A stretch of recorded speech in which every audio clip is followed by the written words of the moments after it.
한순간도 그 눈을 우리에게서 떼지 않습니다. 그렇기 때문에 우리도 거기에 늘 대적할 수 있는 그런 힘을 길러야 된다는 거예요. 그것이 예배 자리가 얼마나 중요한가. 예배 자리는 말씀이 있고 기도가 있고 찬양이 있고 또 우리가 드릴 수 있는 하나님 앞에 드릴 수 있는 예물이 있고 모든 것이 다 갖춰지는 것이 예배이기 때문에 예배 자리에 나오는 것 우리가 굉장히 싫어합니다. 그러나 믿음으로 우리가 모든 것을 입고 나올 때 승리했습니다. 아멘. 지금 아까 박인 목사님 얘기했듯이 우크라이나 나라가 지금 러시아에 의해서 침공을 당했어요. 우리가 이제 요즘은 선포하지 않지만 미국의 바이든, 그 다음에 중국의 누구요? 시진핑, 그 다음 러시아 누구요? 푸틴. 우리가 계속 선포하잖아요. 바이든, 시진핑, 푸틴, 김정은, 문재인에게 예수 보혈의 피를 바르노라, 뿌리노라 계속 선포했잖아요. 그 주인공이 푸틴이에요. 푸틴. 지금 러시아가 우크라이나를 무장 침공한 거예요. 근데 왜 그렇게 침공했느냐? 그 나라가 자유주의 체제로 가려고 하는 걸 막으려고 그렇게 하는 겁니다. 그 나라의 상황이 지금 우리나라의 상황하고 똑같아요. 유일하게 이제 그 나라는 90년대에 소련에서 독립을 한 나라입니다. 근데 그 나라도 아직 지금 그것도 한 4천만이 된다고 그래요. 우리나라 5천 정도 되지만 그 4천만 정도 되는데 거의 반이 친러예요. 친러. 그러니까 정치를 하려면 얼마나 힘들겠습니까? 계속 너무나 비리가 많고 너무나 어려운 상황에 있던 그런 나라가 6개월 전에 정말 깨끗한 대통령을 뽑자. 왜? 그 나라는 자유민주주의 체제를 주창하는 나라니까 우리는 공산주의 사회주의는 싫다라고 그렇게 선포하는 나라인데 너무나 이제 부패하고 이래서 정직한 대통령, 청렴한 대통령을 뽑자 해서 코미디언을 뽑았지 않습니까? 근데 이 사람 6개월 됐는데 이제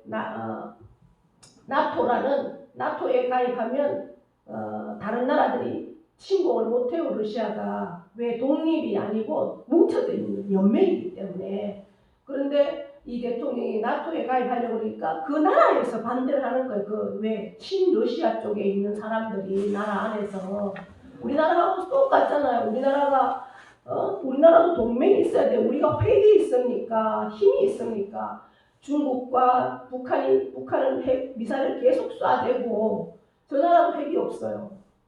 그러니까 힘이 없으니까 힘을 길러야 되는데 그러려면 동맹이 있어야 되잖아요. 우리는 누구하고 동맹을 해야 됩니까? 미국, 일본 이런 나라하고 동맹을 해야 되는데 우리나라 안에도 그런 나라들하고 동맹하기를 계속 안 된다고 얘기하는 사람들이 얼마나 많습니까? 지금 대통령 후보로 나온 사람도 그러잖아요.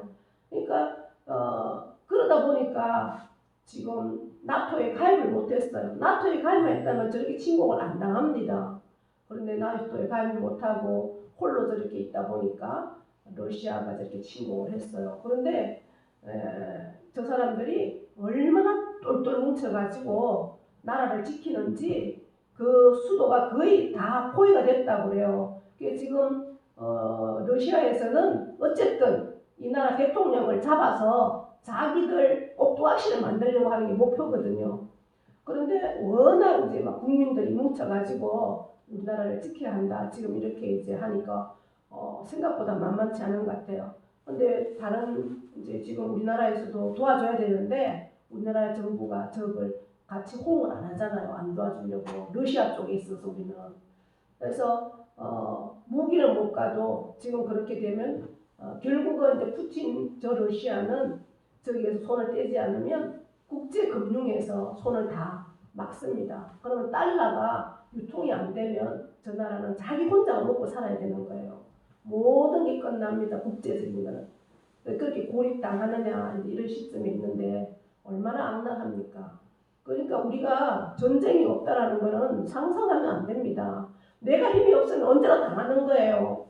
그래서 우리도 핵도 있어야 되고 핵이 우리나라가 없으니까 미국이 도와주려고 할 때 사드도 배치를 해야 되는 거 아닙니까? 사드가 우리가 공격하는 게 아니잖아요. 저쪽에서 오는 우리를 막는 게 사드인데 사드를 배치하려고 한다고 전쟁 광이라 하고 이런 얘기를 하는 게 대통령 후보가 된다니 얼마나 이게 참 비참한 나라입니까? 그런데도 저 사람이 계속해서 지금 지지율이 올라가는 걸 보니까 우리나라 국민들이 이게 문득 봉산지 귀머거린지 정말 너무 분별이 안 되는 걸 보면서 제가 막 이런 것도 기도 제목이 되고 우크라이나도 기도 제목이 되고 특별히 우크라이나는 저희 며느리가 이제 서유럽에 어학연수를 6개월 가 있을 때 룸메이트가 우크라이나 학생이었다고 그래요.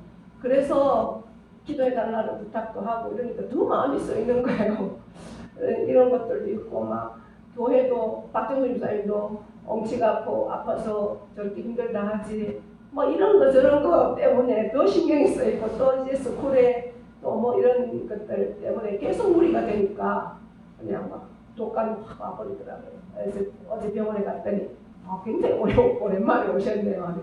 제가 거의 뭐 독감은 아마 여기 와서 초기에 좀 걸리고는 처음인 것 같은데 관리들을 잘 하십시오. 그래서 전쟁은 평화는 입으로 되는 게 아닙니다. 힘이 없으면 나가는 거예요. 평화가 어떻게 있습니까? 호시탐탐 노리는 게 마귀 영적인 싸움에서는 마귀가 그렇듯이 저 중국과 북한들이 호시탐탐 노리는 게 우리나라인데 우리가 그쪽 편에 서 있다가는 다 저들이 우리를 잠식을 하고 결국은 저들의 체제를 만들겠다는 게 저들의 목표잖아요. 지금 제가 우크라이나를 보면서 우리나라 이번 대선이 이제 얼마 남지 않았습니까? 하나님이 우크라이나에 왜 저런 상황을 불러일으켰을까? 세상의 모든 역사는 하나님 주관하십니다. 성령의 모든 역사가 그랬던 것들을 우리가 보고 있잖아요. 하나님이 저희도 하셨을 텐데 왜 하셨을까? 우리나라 민족을 깨우기 위해서 저희를 하지 않았을까? 저는 그런 기도가 되어지더라고요. 그래서 우리나라 국민들이 저 참상을 보면서 우리나라하고 너무 똑같거든요. 그래서 깨어서 정말 이번에 대선은 정말 중요한 대선이기 때문에 정말 내 한 표를 잘 찍으면 좋겠다. 그런 기도를 하게 됩니다. 여러분들도 우리 믿음의 사람들은 이 나라의 지도자들입니다. 세상의 사람들하고 다릅니다. 내 하나 잘 먹고 잘 살기 위해서 사는 것이 아니라 민족이 없으면 국가가 없으면 우리도 없어요. 그렇기 때문에 뭐 정치고 뭐 관심이 있어 대통령이 누가 되든 뭐가 우리는 뭐 똑같아 절대 그렇지 않습니다. 여러분 기도하십시오. 기도하시면서 정말 이 나라 대선을 위해서 반드시 정말 하나님께서 세우시고자 합니다. 윤석열 대통령 후보는 제가 어제 들었는데 고등학교 때까지 교회를 다녔고 그리고 한때는 신앙을 하려고도 생각을 했었다고 해요. 그리고 지금 막 무속 프레임 때문에 얼마나 프레임이 묶여 있습니까? 그 부인 김건희 씨는 전공을 무속을 했다고 이런데 철학 박사라고 그러더라고요. 무속이 아니고 정확하게 보니까. 그리고 그쪽 집안이 4대째 기독교 집안이래요. 그리고 그 김건희 씨 어머니는 명성교회의 권사인데 이제 이 일이 터지면서 교회에 누가 될까봐 교회를 지금은 쉬고 있다고 그러더라고요. 이제 그만큼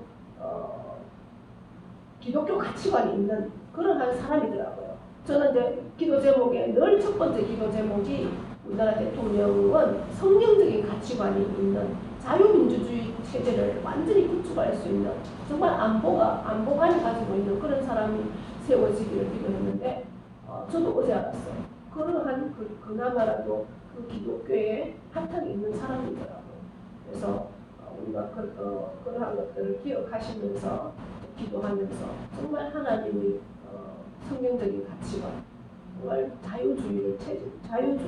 자유민주주의 체제를 굳건히 할 수 있는 우리가 늘 우리 수요일마다 기도하는 그 합심 기도 제목이 있잖아요. 자유민주주의, 자유시장경제, 한미동맹 강화, 기독교 입국 이 4대 그 바탕 위에 있는 자가 대통령이 될 수 있도록 계속해서 기도해 주시면 좋겠습니다. 예, 그것이 남이 할 일이 아니라 저와 여러분이 할 일입니다. 오늘 요한복음 5장에 주님이 물으십니다. 내가 낳고자 하느냐? 왜 물으시는가? 이제 명절이 왔어요. 유대인의 명절은 1년에 3번 세 절기가 있습니다. 무교절이라고도 하고 유월절이라고 하는 구원받은 해방된 그 명절, 그리고 77절이라고도 하고 오순절이라고도 하는 성령 강림, 그 다음에 초막절이라고도 하고 수장절이라고도 하는 절기가 있는데, 이 요한복음은 6월절을 기준으로 명절을 우리가 찾을 수 있습니다. 그래서 그 위에 유대인의 명절이 돼요. 명절은 이제 우리가 첫 번째 6월절은 예수님 공생의 첫 번째 6월절에 성년 천결 사건이 있었잖아요. 이번에 명절은 5장의 명절은 두 번째 6월절입니다. 예수님이 이제 예루살렘에 오셨어요. 갈릴리에 계시다가. 지난주에는 갈릴리에서 무슨 일을 하셨었나요? 왕의 신하의 아들을 고쳤잖아요. 그렇게 갈릴리에서 많은 사역들을, 이적들을 행하고 이제 명절이 되어서 유대인들은 이 명절이 되면 세계에서 다 모여들거든요. 되어서 예수님도 예루살렘에 오셨어요. 근데 그 명절은 축제 아닙니까?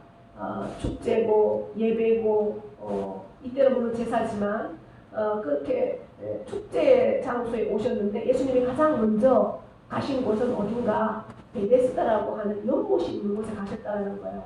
그곳은 어디에 있는가? 양문 곁에 있다고 했어요. 양문은 예루살렘 성전이 있고 성벽으로 다 둘러져 있습니다. 그 성벽에 사람이 다니는 문, 양이 들어가는 문이 있어요. 양은 왜 들어가겠습니까? 제사 때 다 제사를 드리러 가면서 빈손으로 가지 않잖아. 하나님 앞에 다 예물을 가지고 가잖아요. 소나 양이나 염소나 비둘기나 형편대로 그렇게 가지고 갑니다. 그렇게 양이나 이런 것들을 끌고 들어가는 문은 특별히 따로 있어요. 그 문 곁에 이렇게 되어 있습니다. 제가 가보니까 곁은 아니더라고요. 좀 가까운. 그래서 메시지 성경을 읽어보니까 거기에는 정확하게 양문 근처에 이렇게 기록되어 있더라고요. 근처에 베데스다라는 연못이 있는데, 이 베데스다는 히브리 말로 베데스다인데 우리가 벳 하면 뭐예요? 벳. 집입니다. 집. 그래서 베델 하면 엘은 하나님이니까 하나님의 집. 그죠?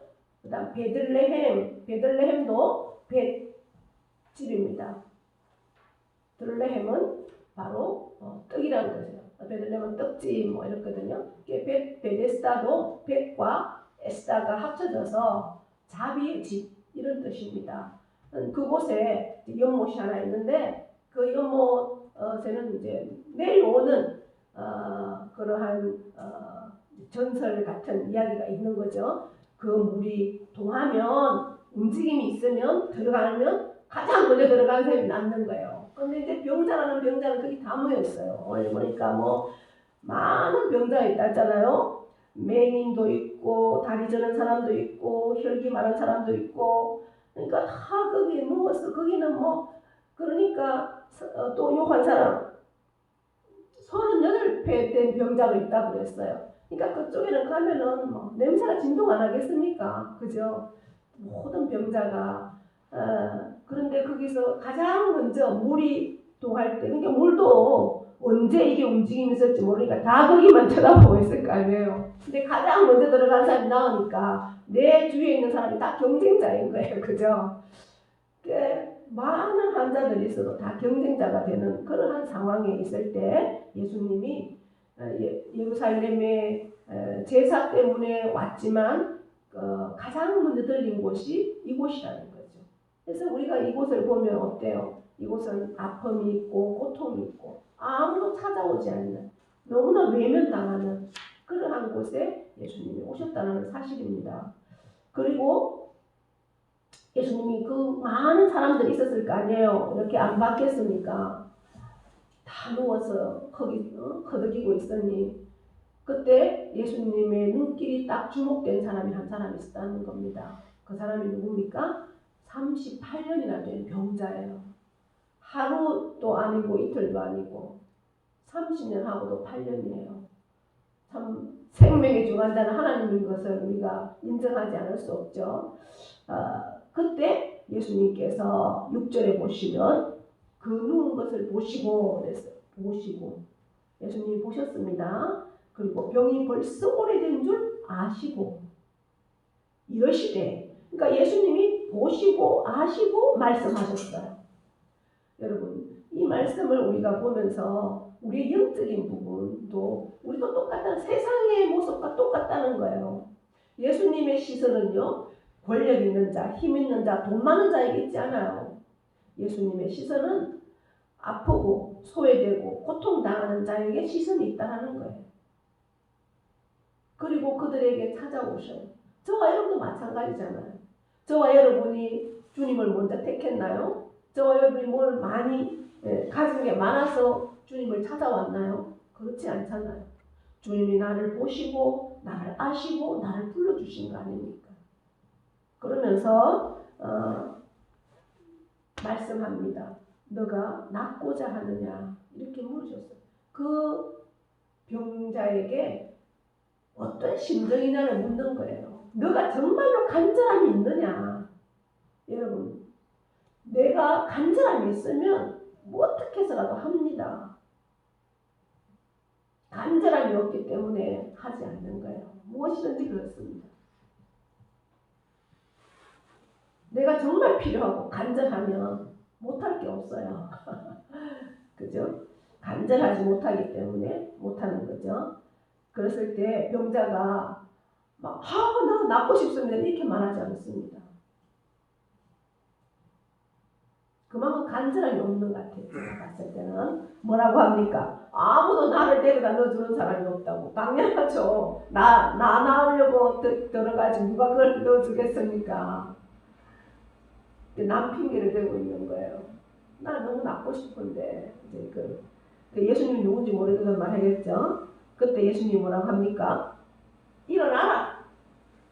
그리고 너 자리를 들고 걸어가라. 할렐루야. 예수님은 그 사람의 믿음이 하나도 없어요. 나 낳고 싶어요. 이런 간절함도 없어요. 이제는 그냥 포기하고 세월만 가라 하고 있는 거예요. 뭐 38년이니까 안 그렇겠습니까? 그럼에도 불구하고 예수님은 그 영혼을 보시고 아시고 일어나라. 일어나라. 이 말씀은요. 라틴어로 일어서라는 말인데 그 원뜻은 부활이에요.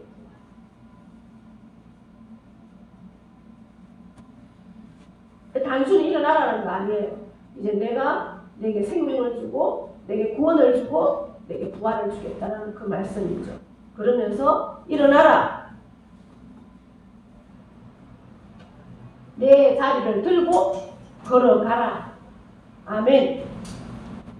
그냥 가는 게 아니라 너가 누워있던 38년이나 누워있었던 그 끄적대기가 얼마나 오염되고 얼마나 더럽겠어요. 그러나 그것이 네 자리니까 들고 걸어가라. 걸어가라. 우리가 지난주에 가라 무슨 뜻인가 생각나시죠? 가라. 다 잊어버렸어요? 성당에 미사를 가라라고 그러잖아요. 미사가 가라는 뜻이라고요. 그 말에서 같은 어원이 뭐라고요? 미션이에요. 미션이 뭐예요? 사명이잖아요.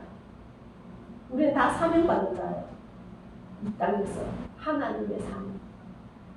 내가 그 사명을 알든 모르든 하나님은 우리 한 사람 한 사람에게 다 사명을 주셨어요. 먼저 내가 주님의 생명을 내가 얻었기에 그 생명을 진정으로 내가 얻은 자라면, 내가 진정한 구원자라면 내가 받은 이 생명을 나누는, 전하는. 생명은 항상 살아있잖아요. 이 나무들도 살아있기 때문에 자라는 거예요. 씨앗 안에도 생명이 있기 때문에 봄에 씨를 뿌리면 거기서 um이 터잖아요. 생명은 살아있기 때문에 그냥 멈출 수가 없어요. 그대로 숨어 있을 수가 없어요. 그대로 앉아 있을 수가 없다고. 생명을, 구원은 생명으로 연결하는 통로예요. 영원한 생명. 구원받은 자는 생명이 있는 거예요. 생명이 있는 자는 그 생명을 전할 수밖에 없어요.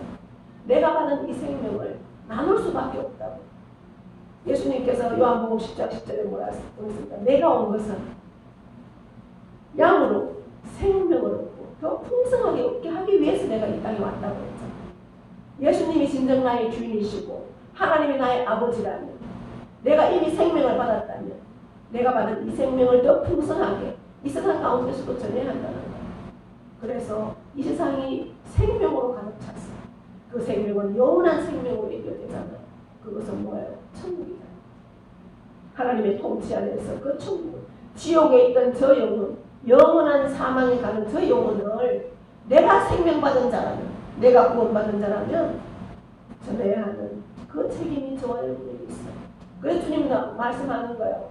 내가 너에게 부활을 준다. 일어나라. 그리고 너는 걸어가라. 가서 전해라. 이 38년 된 병자에게 그냥 병 고치러 주는 게 하나님 주님이 아니라고요. 뭐 하시는 주님이에요? 그에게도 사명을 주기 위해서 그 병을 고쳤다는 사실입니다. 세상에 있든 마귀에게 속해 있든 지옥으로 갈 수밖에 없던 우리를 주님이 일어나라. 그리고 걸어가라. 이렇게 우리를 불러주신 것은 우리에게도 그 사명, 주님이 내게 주신 구원의 그 사명, 내게 받은 이 구원의 사명을 세상 가운데 선포하게 하기 위해서 우리를 불러주셨다는 사실을 반드시 기억할 수 있기를 축복합니다. 네. 그랬을 때 내 자리를 들고 걸어가라 말씀하셨을 때 그 사람이 어떻게 했어요? 곧 바로, 우리 세 번역에도 약해요 보니까 곧 바로 이렇게 되어 있더라고요. 곧 바로 나왔어요. 이게 원어 성경하고 원어에서 거의 가깝게 해석된 성경이, 번역된 성경이 메시지 성경이거든요. 거기는 곧 바로 그 사람이 나와서 자리를 들고 걸어가니라. 그런데 이날은 무슨 날이라고요? 안식이다. 안식일에 이 유대인들은 안식일을 굉장히 규정을 많이 정해가지고 안식일은 아무것도 하면 안 됩니다. 안식일은. 그래서 주님이 뭐라고 그랬어요? 내가 안식일을 사람이 안식일을 위해서 있다고. 그죠? 안식일이 사람을 위해서 있는 게 아니라. 왜? 안식일에 완전히 묶여있으니까 아무것도 하면 안 되거든요. 그래서 무려 270가지의 규정을 딱 만들어가지고 이 규정에 위배되면 안 되는 거예요. 물론 안식일도 율법이잖아요. 그런데 그 율법을 완전히 묶여있어가지고 매여있어가지고 그 중에 하나가 대표적으로 이제 우리가 바느질하는 거 있잖아요. 이 바느질하는 것도 일에 들어가는 거예요. 하체가 보이면 안 되거든요. 어떻게 하다 보면 바지가 뭐 떨어질 수도 있잖아요. 뭐 지금 우리가 이렇게 옷감을 뭐 단단한 것도 아니니까 그때는 그래 하체 옷이 바지가 엉덩이가 떨어졌다 이러면 꿰매야 되잖아요. 그런데 이걸 꿰매는 것도 일이다. 이래가지고 그거를 그럼 어떻게 하느냐? 꿰매는 게 일이면 어떻게 해야 되냐? 이 신랑이를 100년 동안 했대요. 그래서 겨우 규정에 어떻게 해? 그럼 셋땀을 끄자. 셋땀 바늘 셋땀은 노동에 들어가지 않아서 그러면 안식일에는 셋땀을 끄도 된다. 이렇게 그만큼 이제 규정을 적어놓고 거기에 매여 있는 거죠. 그래서 이 안식일에 예수님께서 그 병자를 고친 것도 안식일 규정에 위배되고, 이 사람이 자리를 들고 걸어가는 것도 위배되는 거예요. 자리를 들었으니까 일이잖아요. 걸어가는 것도 유대인들은 안식일에는 1km 한 900m 정도밖에는 못 걸어 다닌다고 그래요. 그러니까 이 들고 가는 것도 안식일에 위배돼요. 그래서 이제 계속해서 나오는 말씀이 예수님을 안식일을 범했으니 큰 죄다. 성전 청결 사건에서도 예수님이 뭐라고 그랬어요? 얼마나 그 막 바리새인들이 눈을 뜨고 눈에 불을 켜고 설쳤잖아요. 성전의 주인은 나다 이렇게 말씀하면서 선포했으니까 막 눈에 불을 켰는데 여기서는 또 뭐라고 합니까? 안식일에 하나님이 일하시니까 나도 일한다 이렇게 말씀하시면서 그 하나님은 내가 하나님이다. 하나님이라니까 나도 한다. 내가 하나님이다. 이렇게 얘기하니까 유대인들은 뭐 기절초풍할 일이죠. 하나님이라고 하니 완전 신성모독 아닙니까? 그래서 이 사람은 그냥 두면 안 되겠구나. 죽여야 되겠구나 하는 것을 그때 딱 이제 자기들이 입장 정리를 하는 거죠. 그래서 오늘 이제 우리에게 말씀하시는 주님의 말씀은 이 베데스다 연못 사건을 통해서 이 사람이 베데스다 연못에서 주님을 만나서 병을 고침받은 것이 중요한 게 아니라 주님은 그 사람의 병을 고친 것도 뭐 주님이 못하실 게 뭐가 있겠습니까? 주님은 하나님이시니까 다 하실 수 있죠. 나 그 안에 얼마나 사모함이 있는가. 우리에게도 마찬가지죠. 우리에게도 주님이 찾아오셔서 정말 너가 병 낫기를 원하느냐? 지금 우리에게 묻지 않겠어요. 근데 지금은 뭐 세월이 좋으니까 나 병원 가서 고치면 되지. 뭐 주님 앞에 내가 기도할 일이 뭐가 있어. 이렇게 왜 생각하잖아요. 그렇지 않아요. 여러분 병원 가기 전에 하나님께 기도부터 하세요. 모든 병 돈이 없어서 문제지 그게 아니에요. 하나님이 하시는 모든 거 하실 수 있어요. 내게 왜 이런 병이 왔는지 나를 통해서 하시고자 하는 뜻이 무엇인지 하나님은 우연히 하시는 게 절대 없습니다. 내 모든 상황 가운데 하나님은 다 개입하십니다. 이런 시간을 통해서 하나님의 더 가까이 나아가고 하나님의 뜻을 분별하고 하나님과 더 사랑이 빠지고 하나님께서 내게 주시는 그 사명을 깨닫는 시간이 되기를 원해서 하나님은 우리에게 다 일하십니다. 우연이 없습니다. 내게 주어진 작은 일이든 큰 일이든 큰 일이면 큰 일일수록 하나님께 기도하셔야 돼요. 그럴 때 하나님은 놀라운 은혜로 능력으로 복으로 정말 세상이 줄 수 없는 하나님과 그 사랑 안에 우리를 접목시켜 주십니다. 그런 경험들을 저와 여러분이 날마다 누리기를 원합니다. 그럴 때 내 삶을 뛰어넘어서 나를 만나주시고 나를 찾아와 주시고 내 이 상황 가운데 함께 하시는 그 주님 그 사랑 때문에 내가 세상 가운데 그 생명을 전하지 않을 수 있겠습니까? 내가 비록 모든 환경들은 연약하다 할지라도 그 주님이 나와 함께 하시고 그 주님은 못하시는 게 없다고요. 물이 포도주가 되는 게 과학적으로 할 수 있습니까? 절대 할 수 없잖아요. 그건 하나님 하실 수 있잖아요. 주님이니까. 하셨잖아요. 병든 아이가 그 30km나 되는 거리에서 나았다 할 때 그 즉시 그 시간에 나았다고 그랬잖아요. 예수님이 나았다 말할 때 그때 나았다고요. 이런 능력이 있는 주님이 나의 주인이고 나의 하나님이라면 여러분 그 하나님이 나의 삶에 못하실 게 뭐가 있겠습니까?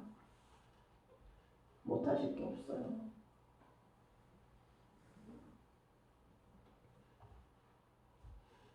제일 우리가 중요한 건 내가 생명 받은 그 구원이 있다면 내 가족 아직도 주님을 알지 못하고 주님의 생명이 없는 영혼에게 그 생명을 전해주는 것 그것이 우리에게 주신 가장 큰 사명입니다.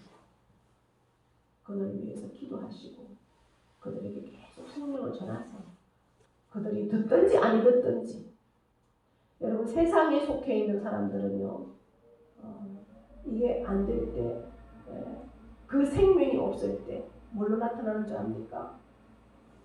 제일 많이 하는 게 화를 내고 그리고 세상의 쾌락을 쫓습니다.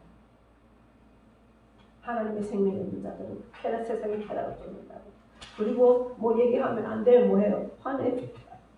그리고 막 피곤하다 그러고.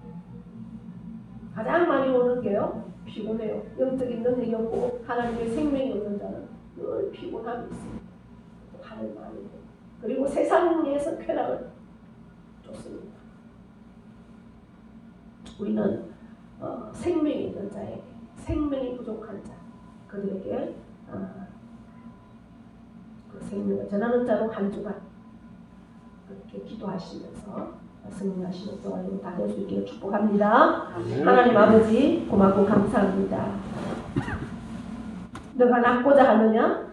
말씀하실 때 그가 간절함이 없어도, 그에게 믿음이 없어도 주님은 그를 사랑하셨어.